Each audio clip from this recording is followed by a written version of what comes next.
presidente da Scania, Levin, em uma entrevista exclusiva aqui ao CNN Money, elogiou a iniciativa Mover no Brasil e ressaltou que enxerga esses modelos sustentáveis com benefícios para o mercado. Vamos ouvir. Our Vice President, Geraldo Alckmin, which is also a minister, was united with the company and with the media to talk about the Mover, right? Mobilidade Verde, it's the green mobility, which is the program Brazil offers to incentive decarbonization, etc.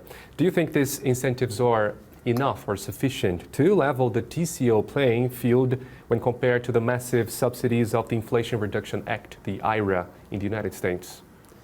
I think it's difficult to compare the two, but first of all, I was very honored and happy to see that such a distinguished Minister of Industry would visit one of our dealerships, which was, I know the whole staff, I speak for everyone, was very proud. It's a very good initiative. We very much support it.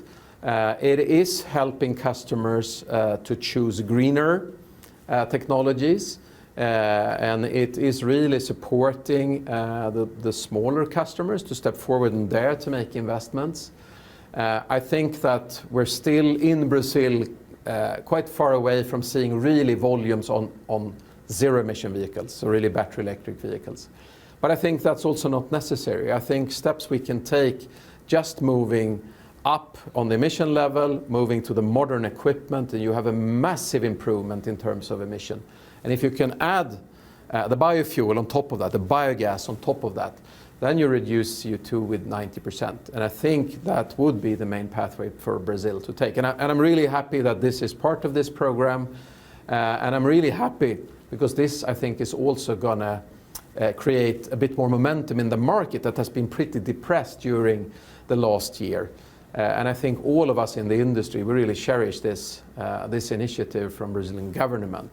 It will create momentum, it will support transport, that is such an important part of the economical ecosystem, and it will stimulate our sector, our industry sector, that is also important to the country. So I think there are win-wins in this that we very much appreciate.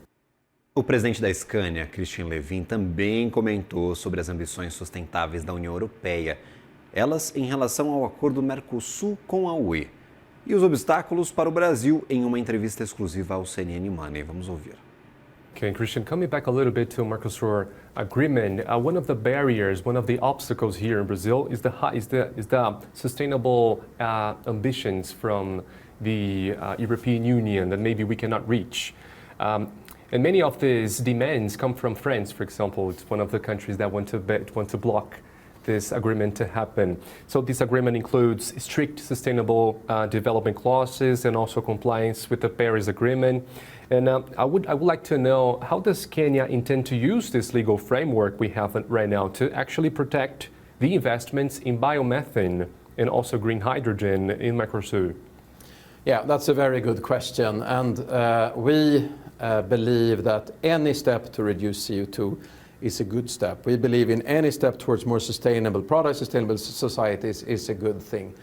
And we are advocating inside the EU to not only focus on one solution, which is, we believe, the battery electric in the long term, but we believe that strives towards biofuels are equally important, and it's an excellent intermediate technology also in Europe.